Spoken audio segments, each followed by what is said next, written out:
നമ്മുടെ ഈ കത്തോലിക്ക സഭയിലെ കുഞ്ഞുങ്ങൾക്ക് വലിയ കുരുവൊട്ടലാണ്.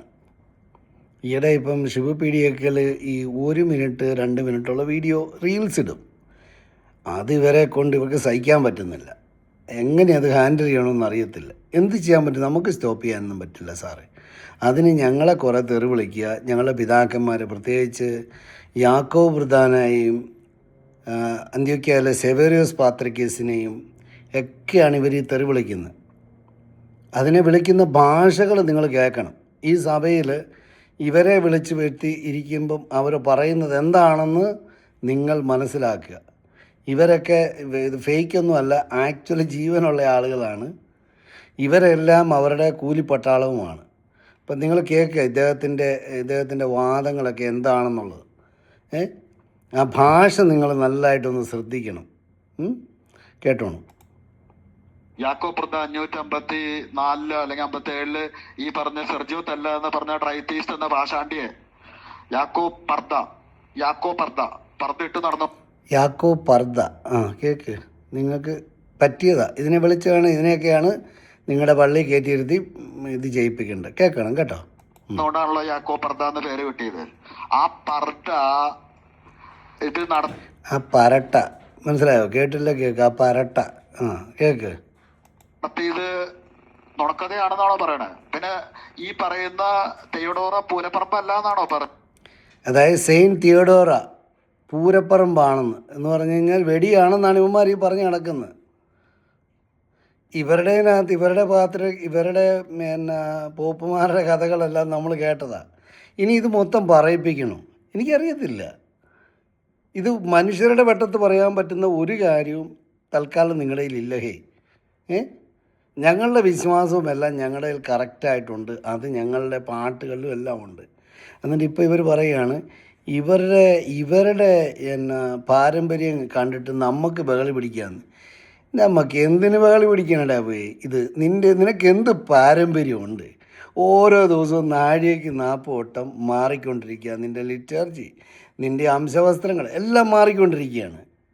ഇപ്പം നിൻ്റെ മെത്രാന്മാരെല്ലാവരും താടി വെക്കാൻ തുടങ്ങി, കറുത്ത കുപ്പായി ഇടാൻ തുടങ്ങി, തൊപ്പി മാറി, എന്തൊക്കെ കാര്യങ്ങൾ നടന്ന്. എന്നാലും സമ്മതിക്കുകയില്ല. ആ കേക്ക്. പിന്നെ ഇത് നമ്മുടെ കൂടെയുള്ള കുറേ അച്ഛന്മാർക്കും തിരുമേനിമാർക്കും ഇതുവരെയായിട്ടും നേരം വെളുത്തിട്ടില്ല. നിങ്ങളിത് നല്ലപോലെ കേക്ക്. ഇവൻ ഈ പറയുന്നത് എന്നാണെന്ന്. ഇവൻ നമ്മുടെ പാമ്പ്ളാനി അച്ഛൻ്റെ പ്രിയപ്പെട്ട ശിഷ്യനാണ് ഈ താരം. മനസ്സിലായില്ലേ? പാമ്പ്ളാനി അച്ഛൻ ഇവൻ വിളിച്ചു കഴിഞ്ഞാൽ എല്ലാ മീറ്റിങ്ങിനും വരുന്നതാണ്. അപ്പോൾ പാമ്പ്ളാനി അച്ഛന് തീർച്ചയായിട്ടും ഈ വ്യക്തിയെ കറക്റ്റായിട്ടും അറിയാം ഇതാരാണെന്ന്. ഇത് ഇവിടെ ക്ലബ് ഹൗസിലുണ്ടായിരുന്ന ജെ എന്ന് പറയുന്ന വ്യക്തിയാണ് ഈ പറയുന്നത്. അപ്പം നിങ്ങൾ തീരുമാനിക്കുക. അപ്പം നിങ്ങൾക്ക് ഇത് നിർത്തണമെന്നൊരു താല്പര്യമില്ലല്ലോ. പിന്നെ ഇന്നലെ വന്ന ബെഞ്ചി എന്ന് പറഞ്ഞ വേറൊരുത്തനുണ്ട് ഇവിടെ ഈ ഇത്. അപ്പോൾ അവനെ വെച്ചുകൊണ്ടാണ് കളിക്കുന്നത്. ഇവന്മാർക്ക് നേരിട്ട് വരാൻ പേടിയാണ്. കാരണം ഇവന്മാരെ ഇവരുടെ സഭയിൽ എന്തെങ്കിലും പറയുമോ, മുടക്കോ, ഇറക്കി വിടുകയോ ചെയ്യുമോ എന്നൊക്കെ ഇവന്മാർക്ക് പേടിയുണ്ട്. അപ്പോൾ ഇവർ ഇന്നലെ ഈ ബ്രദറിനിൽ നിന്ന് വന്ന ഒരു ബെഞ്ചി എന്ന് പറഞ്ഞൊരു പാവം സഹോദരനുണ്ട്, അവനെ വിളിച്ചിട്ട് അവനെ കൊണ്ട് ചെയ്യിപ്പിക്കുക. പാപം ചെയ്യുന്നത് എന്താണ് ഇത്? ഇങ്ങനെയാണോ ചെയ്യുന്നത്? ഏതായാലും നീ പറ, ഏതായാലും എല്ലാവരും കേൾക്കട്ടെ. നീ ഞങ്ങളുടെ പിതാക്കന്മാരെ എന്താ പറയുന്നത്, എന്തുകൊണ്ടാണ് നമ്മൾ വല്ലതുമൊക്കെ പറയേണ്ടി വരുന്നതെന്നുള്ളത് നിങ്ങളൊന്ന് കേൾക്ക്. അല്ല, കത്തോലിക്ക സഭ എവിടെ ആരും ഒന്നും പറയുന്നൊന്നുമില്ല. യവന്മാരാണ്, അതായത് കത്തോലിക്ക സഭയെ നാറ്റിക്കാനായിട്ട് എടുത്തുകൊണ്ട് നടക്കുന്നത് ഈ പാർട്ടികളാണ്. നിങ്ങൾ കേൾക്കിത്. എൻ്റെ ഈ എല്ലാം ഒന്ന് കേട്ടിട്ട് പോകും. പറഞ്ഞു വരുന്നത് തെയോഡോറ നിങ്ങൾ അച്ഛന്റെ മോളാക്കി ഈ യാക്കോബായക്കാരുടെ വ്യാജ ചരിത്രകാരന്മാര്. പക്ഷെ എന്തായിരുന്നു ഈ തെയോഡോറ എന്ന് പറയുന്ന പൂരപ്പറമ്പ് സർക്കസുകാരന്റെ കരടി ട്രെയിനറിന്റെ മകളായിരുന്നു ഈ തെയോഡോറ. എടാ, ആരുടെ മകളായിരുന്നു നിനക്കെന്തിൻ്റെ കുഴപ്പം? നീ ആരുടെ മകനാണെന്ന് പോലും നിനക്കറിയത്തില്ല. നിൻ്റെ പ്രശ്നം അതല്ലേ? അതുകൊണ്ടല്ലേ നിനക്ക് വേറിട്ട് വരാനോ നേരിട്ട് ഇപ്പം ഞാൻ സംസാരിക്കുന്ന പോലെ സംസാരിക്കാൻ പറ്റാത്തത്. ഇപ്പം നമ്മളതിനെപ്പറ്റി ഒന്നും പറയുന്നില്ല. നിൻ്റെ എക്സ്പോസ് ചെയ്യുന്നു. ഇവിടെ ഞങ്ങൾക്ക് ഇതൊന്നും വലിയ പ്രശ്നമില്ല. നിൻ്റെ എല്ലാ പിതാക്കന്മാരും അല്ല നിങ്ങളുടെ വോപ്പുമാരെല്ലാവരും ഭയങ്കര വിശുദ്ധന്മാരായിരുന്നു. എനിക്കറിയത്തില്ല. നിൻ്റെ സഭയിലെ അല്ലെങ്കിൽ സെയിൻറ്റ് അഗസ്തീനാണ് നിങ്ങൾ ഈ കൊണ്ടുവന്നിരിക്കുന്ന ഈ മിക്കവാറും എല്ലാ പൊട്ടവാദങ്ങളും കൊണ്ടുവന്ന് വെച്ചിരിക്കുന്ന അദ്ദേഹത്തിൻ്റെയാണ്. ഈ ഡബിൾ നേച്ചർ ഉണ്ടെന്ന് പറഞ്ഞത് ലേയോൺ പാപ്പ കൊണ്ടുവന്ന സാധനമാണ്. അതൊന്നും വിഴുങ്ങി നടക്കുകയല്ലേ. എടാ, ദൈവമായിട്ട് കാണുന്ന യേശു ക്രിസ്തുവിനെ അതിൽ രണ്ട് ഉണ്ടെന്ന് പറഞ്ഞതോടുകൂടി പോയില്ലേ അതിൻ്റെ കാര്യം. അപ്പം ഇതൊന്നും നിങ്ങൾക്ക് ഇന്ന് വരെ മനസ്സിലായിട്ടില്ല. നീ ഇപ്പോഴും അത് പറഞ്ഞുകൊണ്ട് നടക്കുകയാണ്. അത് ചെയ്യുന്നതിന് കുഴപ്പമില്ല. ലോജിക്കലായിട്ട് ഇത് വല്ലതും നിനക്ക് സോൾവ് ചെയ്യാൻ പറ്റുന്നുണ്ടോ? ലോജിക്കലായിട്ട് ഒരുത്തനൊരു കാര്യം പറയുമ്പോൾ അവൻ ഇതുപോലെ നേരിട്ട് വന്ന് വയ്ക്കാം. അവൻ ആരെയും പേടിക്കേണ്ട കാര്യമില്ല. പക്ഷെ നിങ്ങൾക്ക് ഒരു ലോജിക്കും ഇല്ല. പൊട്ടത്തരാണ് മൊത്തം വച്ചിരിക്കുന്നത്. എന്നിട്ട് ഇടയ്ക്ക് വയ്ക്കും നമ്മുടെ ആ തിരുമേനി പറഞ്ഞു, ഇത് നിനക്കൊരു കാര്യം മനസ്സിലാക്കണം. ഞങ്ങളുടെ സഭയിൽ ഈ പറഞ്ഞ വിശ്വാസികൾക്ക് വളരെ കൃത്യമായിട്ട് ഞങ്ങളുടെ വിശ്വാസം വളരെ കൃത്യമായിട്ട് അറിയാം. അതൊരു മെത്രാൻ അവിടെ നിന്ന് അച്ഛനൊരു എന്തെങ്കിലും വിളിച്ചു പറഞ്ഞാൽ ഒന്നും മാറുന്നതല്ല വിശ്വാസം. മനസ്സിലായോ? ഈ സഭയിൽ തുടക്കം മുതൽ ഇവിടെ പൈസ അല്ലെങ്കിൽ ധനവും മറ്റ് കാര്യങ്ങളും നഷ്ടപ്പെട്ടിരിക്കുന്ന ഈ സഭയിലെ വിശ്വാസികൾക്ക് തന്നെയാണ്. അല്ലാതെ ഇവിടുത്തെ പൗരോഹിത്യ വൃന്ദത്തിലുള്ള ആരുടെയും ഒരു പൈസ എങ്ങും നഷ്ടപ്പെട്ടിട്ടില്ല. മനസ്സിലായോ? അതുകൊണ്ട് അത് നിങ്ങളുടെ സഭയിലും അങ്ങനെ തന്നെയാണ്. അൽമായ പ്രഭുരായിട്ടുള്ള ആളുകൾ അവരുടെ പൈസ മുടക്കി അവർ ഒത്തിരി കാര്യങ്ങൾ കാരണം അവരുടെ വിശ്വാസം സംരക്ഷിക്കണം എന്നുള്ളത് ഇമ്പോർട്ടൻ്റ് ആണ്. ഏതായാലും ഇവൻ്റെ ബാക്കിയൂടെ ഒന്ന് കേട്ടു. കത്തോലിക്കക്കാർ പ്രത്യേകിച്ച് പാമ്പ്ളാനി അച്ഛനൊക്കെ ഇരുന്നൊന്ന് നല്ലതായിട്ട് കേട്ടോ. നിങ്ങളുടെ പ്രിയപ്പെട്ട ജെ കുഞ്ഞിൻ്റെ മധുരമുത്തുകളാണിത്. കേൾക്കണം കേട്ടോ. അതിനെ പിടിച്ചിട്ടാണ് നിങ്ങൾ ഈ പറഞ്ഞ അച്ഛന്റെ മോളാക്കിയത്. ഇതാണ് യാക്കോബക്കാരുടെ ചരിത്രം. ഈ പറയുന്ന ഊള യാക്കോ, ഈ പറയുന്ന ഫ്ലാങ്ക്യൂ യാക്കോ വൃതാനെ പറ്റിയാ പറഞ്ഞ ഊള യാക്കോ. പോരട്ടെ യാക്കോ, ഈ സെവറിയും എങ്ങനത്തെ ഈ ടീമുകളൊക്കെ. സെവറി എന്ന് പറയുന്നത് സേവേറിയോസ് പാത്രിക്കീസിനെയാണ് സെവറി എന്ന് പറയുന്നത്. ഇവന്മാരെ അങ്ങനെയാണ് വിളിക്കുകയുള്ളൂ. ഇവന്മാർക്കിടയിൽ സേവേറിയോസ് പാത്രിക്കീസിൻ്റെ ഒരു നിഴൽ പോലും നിങ്ങൾക്ക് ഭയമായിരുന്നു. മനസ്സിലായില്ലേ? അയാൾ പറഞ്ഞ വിശ്വാസത്തിന് ഒരു വ്യത്യാസവും സംഭവിച്ചില്ല. നിൻ്റെയൊക്കെ ഈ പോപ്പുമാർ എന്തെങ്കിലും ചെയ്തിട്ടുണ്ടോ കാര്യമായിട്ട്? ഒരു നല്ല വിശ്വാസം ഈ എത്ര എണ്ണം ഉണ്ടായിട്ട് ഒന്ന് എടുത്ത് കാണിക്കാനുണ്ടോ? ഇപ്പോഴും ഒറ്റ എണ്ണയില്ല, മൊത്തം പേടാണ്. ഈ പറയുന്ന വിഘടിത വിഭാഗം ഇന്ന് കാണുന്ന പല സഭകളും ഉണ്ടാവല്ലോ, വിഘടിത വിഭാഗങ്ങളൊക്കെ. അതുപോലത്തെ ഒരു ടീമായിരുന്നു ഈ ഇവന്മാരൊക്കെ എടുത്ത് തൂക്കിയെടുത്ത് വെളിയിലേക്ക് എറിഞ്ഞതാണ്. അപ്പൊ ഈ സെർജിയോ പെല്ലേന് അന്ത്യോക്യയിലെ പാത്രിയാർക്കീസ് ആക്കി. നിങ്ങൾ നോക്ക്, യാക്കോബ് പർദ്ദ എന്ന് പറയുന്ന പാഷാണ്ടി ആയിട്ടുള്ള പർദ്ദയിട്ട് ഓടി നടന്ന ക്രോസ് ഡ്രസ്സർ ആദ്യം പാത്രിയാർക്കീസ് ആക്കിയത് ആരെയാണെന്ന് അന്ത്യോക്യയില്? അവൻ ട്രൈത്തീസ്റ്റ് ആയിരുന്നു എന്നുള്ളത് നിങ്ങൾ തിരക്ക്. അവന്റെ ബാല്യകാല സുഹൃത്തായിരുന്നു. അതായത് നെസ്തോറിനെ വിളിപ്പിച്ച് നെസ്തോറിനെ ഇതുണ്ടാക്കാനായിട്ടാണ് നിൻ്റെ ഈ ലയോൺ പാപ്പ ഈ പരിപാടി മുഴുവൻ നടത്തിയത്. നിന്നെയെല്ലാം വെറും നെസ്തോറിൻ്റെ കൂട്ടത്തിൽ കൊണ്ട് കൂട്ടിയാണ് ചെയ്തത്. അത് നീ മനസ്സിലാക്ക്. അല്ലാതെ വേറെ ഒന്നിനുമല്ല. ലയോൺ പാപ്പായ്ക്ക് വേറെ എന്ത് കാര്യമുള്ളു? നിനക്കറിയാമോ?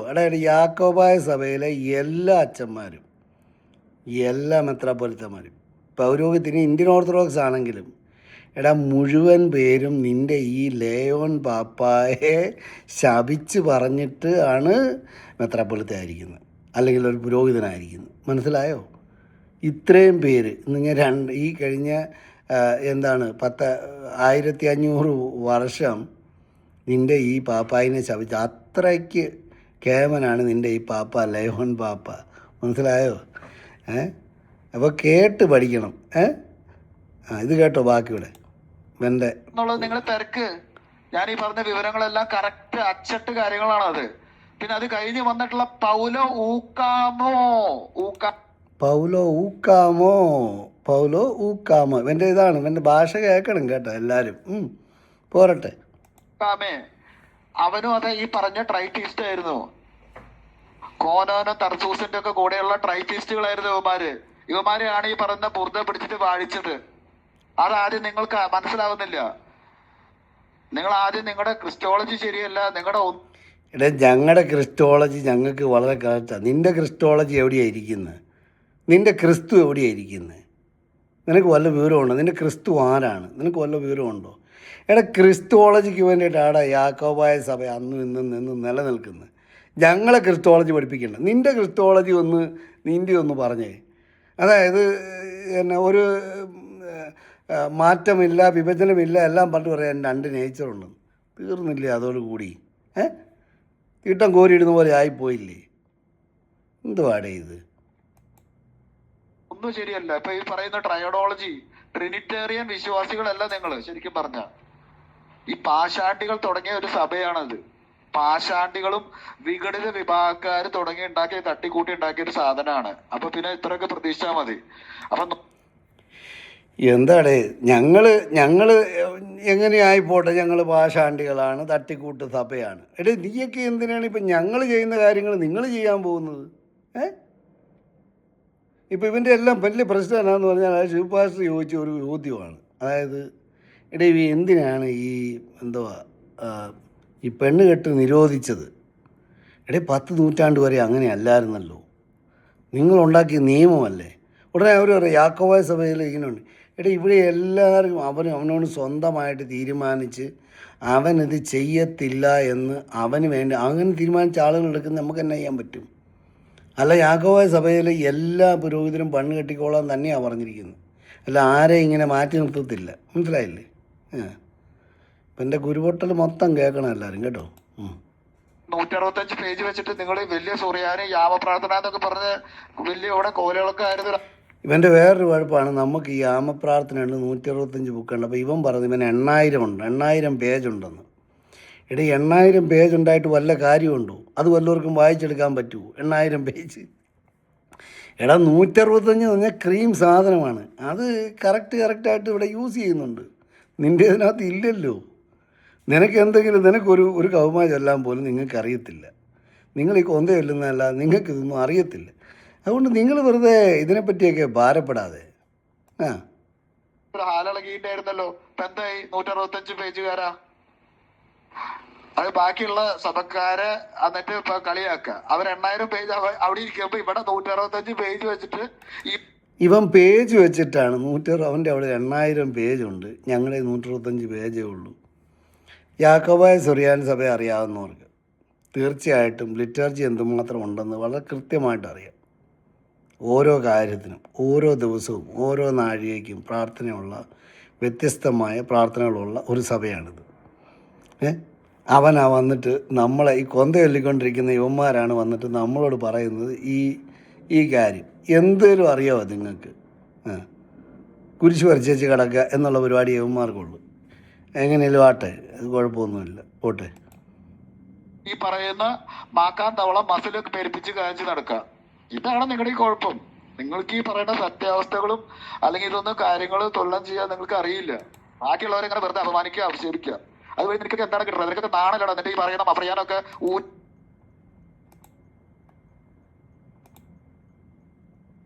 മഫ്രിയാൻ്റെ പുറത്താണ് ഇനി എൻ്റെ അടുത്ത കൂത്തുകയറ്റം. നമ്മുടെ കാതോലിക്ക യഹോവയുടെ പുറത്തോട്ടാണ്. പോരട്ടെ. ഒരു തെണ്ടി ഈ പറയുന്ന അതായത് ഊര് തെണ്ടിയാണെന്ന് നമ്മൾ ഇടയ്ക്കിടയ്ക്ക് പിന്നെ ബില്ലടയ്ക്കാനില്ലാതാകുമ്പോൾ ഊര് തെണ്ടി നടക്കുകയാണെന്ന്. കത്തോലിക്കരുടെ ഔദാര്യം കൊണ്ടല്ലോടാ പഠിച്ച് ഇത്രയൊക്കെ ആയത്. കത്തോലിക്കരുടെ ഔദാര്യം കൊണ്ടാണ് നമ്മളെല്ലാം പഠിച്ചിരിക്കുന്നത്. എല്ലാവരും കേൾക്കണം കേട്ടോ, കത്തോലിക്കൻ്റെ ഔദാര്യം. പോരട്ടെ. നിങ്ങളുടെ ഈ പാത്രിക്ക് കറണ്ട് ബില്ല് അടയ്ക്കാറാവുമ്പോ നിങ്ങൾ അങ്ങോട്ട് റൂമിലേക്ക് വെച്ച് പിടിപ്പിക്കണ്ടല്ലോ. ഇങ്ങനെയുണ്ട്. നമ്മൾ കറണ്ട് ബില്ല് അടയ്ക്കാൻ നേരത്ത് നമ്മൾ അങ്ങ് ചെല്ലും. അവിടുന്ന് സാർ കറണ്ട് ബില്ല് അടയ്ക്കണ്ടേ, കറണ്ട് ബില്ല് അടച്ചോ, ഓക്കെ. ഇതാണ് ഇവൻ്റെ ചിന്ത. ഈ പറയുന്ന ഊര് തെണ്ടികളൊക്കെ ഇവന്മാർക്കൊക്കെ ഒരു വകയില്ല, ഗത്യന്തരമില്ലാത്ത ടീമുകൾ ഈ പറയുന്ന ആവശ്യം വരുമ്പോ അവർ അങ്ങോട്ട് പോവും. പിന്നെ ഈ ചട്ടയ്ക്കുള്ളിൽ കൈയിടുന്ന സ്വഭാവമാണല്ലോ നിന്റെയൊക്കെ. എടാ, ചട്ടയ്ക്കുള്ളിൽ കൈയിടുന്നത് ആരാണെന്ന് നിങ്ങളുടെ അവിടെ നിന്ന് തന്നെയല്ലേ ഏറ്റവും കൂടുതൽ നിനക്കറിയാമല്ലോ. അമേരിക്കയിലുള്ള അല്ലെങ്കിൽ ഈ ലോകത്തിന് മുഴുവനുമുള്ള കത്തോലിക്ക സഭയ്ക്കെതിരെയാണ് മുഴുവൻ കേസുകളും കിടക്കുന്നത്. ചട്ടയ്ക്കകത്ത് തന്നെയല്ല, കാച്ചട്ടയ്ക്കകത്ത് വരെ കൈയിട്ടതിൻ്റെ കണക്കുകളല്ലേ കിടക്കുന്നത്. എടാ, ബില്യൺസ് ആൻഡ് ബില്യൺസ് അല്ലടാ നഷ്ടപരിഹാരം കൊടുത്തിരിക്കുന്നതിൻ്റെ സഭ. ഇത് കൂടുതൽ എന്താ വേണ്ടത്? നീ എന്നിട്ട് നമ്മളെ പറയാണ് നമ്മൾ ചട്ടയ്ക്കകത്ത് കൈയിട്ടത്. നീ കാച്ചട്ടയ്ക്കകത്തും എല്ലാത്തിനകത്തും കൈയിട്ട് നടക്കുന്ന നീ, എടാ കൊച്ചു പിള്ളേരെ പോലും വെറുതെ വിട്ടിട്ടുണ്ടോ? നിൻ്റെ പുരോഹിതന്മാരുടെ മെയിൻ കുഴപ്പമെന്ന് പറഞ്ഞു കഴിഞ്ഞാൽ ഏറ്റവും കൂടുതൽ അവരിവിടെ പെട്ടിരിക്കുന്നതെന്ന് പറഞ്ഞാൽ ഈ കൊച്ചു പിള്ളേരെ മിസ്യൂസ് ചെയ്തതിൻ്റെയാണ്. ഇത് കൂടുതൽ വല്ലതും ഉണ്ടോടെ? ചാട്ടയെ കൈയിട്ടതിന് കഥയും പറഞ്ഞിട്ട് വന്നിരിക്കുന്നത് മുഴുവൻ കിടക്കുന്ന യുവമാരുടെ ആളുകളാണെന്ന് ഓർത്തോണം. അതൊക്കെ ഈ പറയുന്ന യാക്കോബായക്കാരുടെ ചെറുപ്പം മുതലുള്ള സ്വഭാവമാണത്. എടാ, ഞങ്ങളുടെ ചെറുപ്പം മുതലുള്ളത് നിങ്ങളുടെ സ്വഭാവമാണ് ആ കാര്യങ്ങൾ. കാരണം അത് ലോകം മുഴുവൻ തെളിയിച്ച് കിടക്കുകയാണ്. ഈയിടെ ട്രംപ് എന്താ ഇപ്പോൾ കുറച്ച് ഒതുങ്ങിയത്? ട്രംപ് പറഞ്ഞ് കൂടി വന്നു കഴിഞ്ഞാൽ ഞാൻ ആ കേസ് മൊത്തം പൊക്കുമെന്ന് പറഞ്ഞിരിക്കുകയാണ്. നിൻ്റെ അമേരിക്കയിലുള്ള നിൻ്റെ മെത്രാന്മാരെ പറ്റിയുള്ള മുഴുവൻ കേസുകളും. എടാ, നിൻ്റെ ഈയിടത്തെ ഇവിടുത്തെ ഒരു മെത്രാൻ വെടിപ്പറയ്ക്ക് പോയിരിക്കുകയല്ലായിരുന്നോ മെക്സിക്കോയിൽ? എടാ, അയാൾ റിസൈൻ ചെയ്തില്ലേ? എടാ, അയാൾ മൊത്തം വെടിപ്പറയ്ക്കകത്തല്ലായിരുന്നു കിടന്നത്. നിൻ്റെ ഇപ്പോഴത്തേത് എന്തിനു നീ അന്നത്തേത് എടുക്കുന്നത്? ഇപ്പം ഇവിടെ ഈ അടുത്ത് എന്തോടെ ഇതൊക്കെ കിടക്കുന്നത്? എന്താ ഇതിന് ഇത്ര ദാരിദ്ര്യമാണ് ഇത്? എടാ, അതുകൊണ്ടാണ് പറയുന്നത് ഈ പെണ്ണ് കെട്ടേണ്ട ആളുകൾ പെണ്ണ് കെട്ടി പോട്ടെ. എടാ, ഇത് കണ്ടിടത്തല്ല ഈ വെടിപ്പര നിറങ്ങേണ്ട കാര്യമുണ്ടോ? തെളിവ് ഞാൻ തരാം നിനക്ക്. നിൻ്റെ മെത്രാൻ ഇപ്പം ഇവിടെ റിസൈൻ ചെയ്തില്ലേ അമേരിക്കയിൽ? എന്തുവാടേ ഇത്? വെടിപ്പര നടക്കുന്നവന്മാർ വന്നിട്ട് നമ്മളെ പറയുകയാണ്. പോരട്ടെ നിൻ്റെ ബാക്കിയും കൂടെ. പിന്നെ നിന്റെ ഈ ജെല്ലിക്കുട്ടനും ഈ കാര്യങ്ങളൊക്കെ വന്നപ്പോഴല്ലേ യാക്കോബായക്കാരുടെ ഇത് ഇവിടെ വന്നത് തന്നെ. ജെല്ലിക്കുട്ടൻ എന്ന് പറയുന്നത് ഞാൻ പറഞ്ഞ ജലീലാണ് കേട്ടോ. പൊന്നാനി പോയിട്ട് അറവട മദ്രസയിൽ പോയിട്ട് മറ്റേ കാക്കാമാർക്ക് അറബി പഠിപ്പിച്ചു കൊടുത്ത ജെല്ലിക്കുട്ടൻ, അതായത് നമ്മുടെ അബ്ദുൽ ജലീൽ ബാബായെ പറ്റിയാണ് ഈ പറയുന്നത്. നേരെ നിനക്കൊക്കെ ബുദ്ധിമുട്ട് വരും. നീ അവിടെ കൊണ്ടുവന്ന് നിൻ്റെ ആ കൂനംകുരിശിൽ ഞങ്ങൾ സത്യം എടുത്തതാണെങ്കിൽ അത് നടത്തിയിരിക്കും. മനസ്സിലായില്ലേ? എടാ, ഞങ്ങളുടെ പാത്രികീസുമാരോ ഞങ്ങളുടെ മഫ്രിയാനമാരോ അവരിവിടെ വരുമ്പോൾ കറക്റ്റായിട്ട് ജനം അവിടെ കൂടെ നിന്നടാ. എടേ, അതല്ലേ അവിടെ തെളിവായിട്ട് നിനക്കൊക്കെ ഇന്ന് വരെ നിൻ്റെ വിശ്വാസം പറഞ്ഞു തന്ന ഒരു മെത്രാൻ്റെ കബർ ഇവിടെ ഉണ്ടോ നിനക്ക്? നിനക്ക് എന്ത് ചരിത്രമാണ് ഉള്ളത്? നിൻ്റെ മെത്രാൻ ആരാണ്? എടാ, ആരാ നിനക്ക്? Who is your forefathers? വല്ല പേരും ഉണ്ടോടെ? എടാ, ഇവിടെ യാക്കോബായക്കാരൻ്റെ പിതാക്കന്മാർ ആരാണെന്ന് അവരുടെ പള്ളികൾ വിളിച്ച് പറയും. നിൻ്റെയൊക്കെ പള്ളിയിൽ ഒരാളേലും ഉണ്ടോ? നിൻ്റെ ഈ സഭയിൽ ഇത്രയും കാലം ഇവിടെ നിന്നിട്ട് എടാ, ഒരെണ്ണത്തിനെ പേരിനെടുത്ത് കാണിക്കാനുണ്ടോടാ ഒരു മെത്രാനെ? ഇയാൾ കൊള്ളാം, ഇയാൾ വിശുദ്ധനാണ്, ഇന്ന കാര്യം വല്ലയിടത്തേയും കാര്യമൊക്കെ പറയും. ഇവിടെ ഇല്ല. നിനക്ക് വേണ്ടിയിട്ട് ഇവിടെ വന്ന് കഷ്ടം അനുഭവിച്ച് അല്ലെങ്കിൽ ഇവിടെ മരിച്ച് ആരുണ്ടടാ നിനക്ക് വേണ്ടി? ഇവിടെ ആരുണ്ട്? ഒരുത്തനും ഇല്ല. എടാ, അവരൊക്കെ അവർ വന്ന് കറക്റ്റായിട്ട് അവർ ഞങ്ങളെ കാര്യങ്ങൾ പഠിപ്പിച്ചു. അതുകൊണ്ട് നിൻ്റെയൊക്കെ നേരെ ഞങ്ങൾക്ക് ഇന്നുണ്ടല്ലോ എഴുന്നേറ്റ് നിന്ന് ഇതുപോലെ സംസാരിക്കാം. നിനക്കിപ്പോഴും ഇല്ല. കാരണം നിനക്ക് ആരും ഇല്ലേ? നിനക്കാരും ഇല്ല. നീ വെറും അനാഥനാണ്. മനസ്സിലായോ? അതുകൊണ്ട് നീ ആ ഒരു സത്യം നീ മനസ്സിലാക്കുക. നിനക്കാരും ഇല്ല. നിൻ്റെ പൂർവ്വപിതാക്കന്മാരെന്ന് പറഞ്ഞാൽ നീ ചത്ത് കഴിഞ്ഞാൽ നിന്നെക്കൊണ്ട് കുഴിച്ചിടുന്നൊന്നല്ലാതെ നിനക്കിവിടെ യാതൊന്നുമില്ല. അതായത് യഥാർത്ഥത്തിൽ പ്രൊട്ടസ്റ്റൻ്റ് വിശ്വാസം തന്നെയാണ് നീയൊക്കെ ഹോൾഡ് ചെയ്തുകൊണ്ടിരിക്കുന്നത്. മനസ്സിലായോ? പക്ഷേ യാക്കോബായ സഭയിൽ അങ്ങനെ അല്ലടേ. ഞങ്ങളുടെ പിതാക്കന്മാർ അന്നും ഇന്നും ജീവിച്ചിരിക്കുന്നവരാണ്. അതായത് 2000 വർഷത്തെ പിതാക്കന്മാരെ എല്ലാവരെയും ഓർക്കുന്ന സഭയാണത്. അത് ജനങ്ങളിൽ അവർ ജീവിക്കുകയും ചെയ്യുന്നതാണ്. അതിൽ ഞങ്ങൾക്ക് നല്ല അഭിമാനമുണ്ട്. ജെല്ലിക്കുട്ടനാണ് ഞാൻ പറഞ്ഞത്, ജലീൽ എന്ന് ഉദ്ദേശിച്ചത്. ഓക്കെ, ആള് ജെല്ലിക്കുട്ടൻ. അപ്പൊ ഇത്രയൊക്കെ ഉള്ളൂ നിങ്ങള്. പിന്നെ ഡബിൾ ജമ്പർ അബ്ദുള്ള ഉണ്ടായിരുന്നല്ലോ, അങ്ങോട്ട് ചാടി ഇങ്ങോട്ട് ചാടിയ ടീം. അതാണ് ഞാൻ ഡബിൾ ജമ്പർ അബ്ദുള്ള എന്ന് പറഞ്ഞത്. മറ്റേ നിങ്ങളുടെ അബ്ദുള്ള മെഷിയ പാത്രിയർക്കീസിന് കാശ് കൊടുത്ത് സിനഡ് രൂപീകരിച്ച് ആളെ പുറത്താക്കാൻ ശ്രമിച്ച ഈ ഫിർമാൻ പോയി സുൽത്താനെ സ്വാധീനിച്ച് എന്താ പറയാ മറ്റ് പാത്രിയർക്കീസിനെ സ്ഥാനഭ്രഷ്ടനാക്കാൻ പരിശ്രമിച്ച ഡബിൾ ജമ്പർ അബ്ദുള്ള. ഇതൊക്കെ കൊണ്ട് വല്ല കാര്യമുണ്ട്? എടാ, നിൻ്റെ സഭയിലെ ഒരെണ്ണത്തിനെ നമ്മളെടുത്ത് കീറിയാൽ നീ ഒന്നും ഇവിടെ അങ്ങ് നിൽക്കുകയില്ല. പക്ഷെ ഞങ്ങളത് പറയാതിരിക്കുന്നത് പറഞ്ഞാൽ ഞങ്ങളുടെ മാന്യതയാണ്. ഞങ്ങളത് പറയുന്നില്ല. നീ പറയുന്ന ഭാഷകളൊന്നും ഞങ്ങൾ ഉപയോഗിക്കാൻ തൽക്കാലം തയ്യാറല്ല. നിനക്ക് വേണ്ടത് ഞങ്ങളെക്കൊണ്ട് ഈ ഭാഷകൾ സംസാരിപ്പിക്കുക എന്നുള്ളതാണ്. We are not doing that. മനസ്സിലായില്ലേ? നിൻ്റെ ഈ കള്ളത്തരത്തിലൊന്നും നമ്മൾ വീഴത്തില്ല. അതുകൊണ്ട് ജെ നീ ഒന്നും ആയിട്ടില്ല. നീ ഒരു കാര്യം മനസ്സിലാക്കുക, നീ ഒന്നും പേടിക്കണ്ട. നീ ആരായാലും എങ്ങനെ ഉണ്ടായാലും ഞങ്ങളെല്ലാം അംഗീകരിക്കും. നീ ധൈര്യമായിട്ട് വെളി വന്ന് എല്ലാവരോടും സംസാരിക്കേ. നിനക്കൊരു സമാധാനം ഉണ്ടാകട്ടാ. എടാ 10 പേരുടെ മുമ്പിൽ ഇറങ്ങി നിൽക്കുക. നീ ഒരു ക്രിസ്ത്യാനിയല്ലേ? ഇങ്ങനെയൊക്കെ ഈ നിനക്കറിയാം ഭയങ്കരമായിട്ടും വിഷമമുണ്ടെന്നറിയാം. പക്ഷെ അതിൽ വലിയ കാര്യമില്ല. ബിക്കോസ് നമ്മൾ പറയാനുള്ള കാര്യങ്ങൾ നമ്മൾ പറയും. ഒതുക്കാൻ പറ്റില്ല. ജിജിയിലെ അവരെ പിള്ളേരെയൊന്നും ഒതുക്കാൻ പറ്റില്ല. അൺസ്റ്റോപ്പബിളാണ്. അങ്ങനെ തന്നെയാണ്. കാരണം ഇങ്ങനെ നേരെ വന്നിരുന്ന് സംസാരിക്കാൻ നിങ്ങൾക്കൊക്കെ കൊതി തോന്നുന്നില്ലേ? ഇല്ല ജേജെ ധൈര്യമായിട്ട് പോര്. ധൈര്യമായിട്ട് ഇതുപോലെ ഇരുന്ന് നിൻ്റെ വിശ്വാസം, നിൻ്റെ ഈ പറഞ്ഞ കഥകളെല്ലാം ഓരോന്നായിട്ട് നമുക്ക് എടുത്ത് ചെയ്യാം. നീ വാ. ശിവപീഡിയക്കൽ ഏതായാലും നിന്നെ വിളിച്ചിട്ടില്ലേ? ഒരാളെ എന്തിനാണ് ഇത്ര ഭയപ്പെടുന്നത്?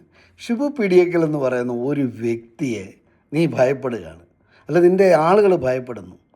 ഒളിഞ്ഞിരുന്ന ആളെ ആക്രമിക്കുന്നു. എന്തിനാടേ? നിൻ്റെ വിശ്വാസത്തിന് ഇത്ര കറക്റ്റായിട്ട് നിനക്ക് അങ്ങേയറ്റം വരെ നിൻ്റെ പെർഫെക്റ്റായിട്ട് നിൽക്കുന്നുണ്ടെങ്കിൽ why don't you just defend it? ഞാൻ പറഞ്ഞില്ലേ, നിൻ്റെ സ്ഥാനത്ത് ഞാനായിരുന്നെങ്കിൽ, ഞാൻ നിൻ്റെ സഭയിൽ നിൽക്കുകയായിരുന്നെങ്കിൽ ഞാൻ എൻ്റെ ജീവൻ കൊടുത്തും ഞാൻ ആ വിശ്വാസത്തിന് വേണ്ടി നിലനിന്നേനെ. ശിവു പീഡിയക്കലല്ല, അതിനേക്കാൾ വലിയ പീഡിയൊക്കെ വന്നു പറഞ്ഞാൽ ഞാനതിനെ ചലഞ്ച് ചെയ്തേനെ. പക്ഷെ നിൻ്റെ പ്രശ്നം എന്നാണെന്നറിയോ? നിനക്ക് ഒന്നും ചെയ്യാൻ മേല. കാരണം അതുപോലെ ഗതികേടിലാണ് കിടക്കുന്നത്. അതുകൊണ്ട് ഒരു പടിക്ക് താഴെ നിൽക്കുക, അതാണ് നല്ലത് കേട്ടോ. നിന്നോട് എനിക്ക് എന്നും സ്നേഹമുള്ളൂ. I love you so much. നീ പറയുന്നൊന്നും എന്നെ വിഷമിപ്പിക്കത്തില്ല. കാരണം എൻ്റെ പിതാക്കന്മാരെ എനിക്കറിയാം. അവരാരാണെന്ന് അടുത്തറിഞ്ഞും തൊട്ടറിഞ്ഞിട്ടുള്ള ആളാണ് ഞങ്ങൾ. അതുകൊണ്ട് നീ പറയുന്ന ഇതിലൊന്നും, ഒന്നിനും അവരിൽ നിന്ന് ഞങ്ങളെ അകറ്റാൻ പറ്റില്ല. മനസ്സിലായോ? പക്ഷെ നിൻ്റെത് വലിയ പാടാണ് അല്ലേ? ഒന്ന് പറയാൻ പറ്റുമോ? ലാറ്ററൻ കൗൺസിലും നമ്മുടെ പഴയ ചെസ്റ്റ്നട്ട് കഥകളൊക്കെ പറയാൻ പറ്റുമോ? നിങ്ങളുടെ പിന്നെ പേര് പത്രോസ് പാതിരായിരിക്കും സിംബളന്തുരുത്തി വന്നത്. അത് ഈ പറയുന്ന ആംഗ്ലിക്കൻകാരുടെ കൂടെ ലാബത്ത് കോൺഫറൻസിൽ സോള സ്ക്രിപ്ചറയ്ക്ക് സൈൻ ചെയ്തിട്ടുള്ള ടീമുകളാണല്ലോ. പിന്നെ എന്തൊക്കെ വിഷമാണെന്നറിയാവോ? എല്ലാവരും മനസ്സിലാക്കിക്കുവാണ്. പിന്നെ പാമ്പ്ലാനി അച്ഛനോട്, അച്ഛാ നല്ലതായിട്ടുണ്ട് കേട്ടോ, അച്ഛൻ ഇങ്ങനെ കുറേ പേരെ വിടണം. നമ്മുടെ ആ ജസ്വിനുണ്ട്, അവൻ ഇതിനേക്കാളും വീരനാണ്. മൊത്തം പൊതിഞ്ഞ് നടക്കുകയാണ്. ഇവനെ അറ്റ്ലീസ്റ്റ് വെളി വന്നിട്ടുണ്ട്. We know who he is. അത് കുഴപ്പമില്ല അച്ഛാ.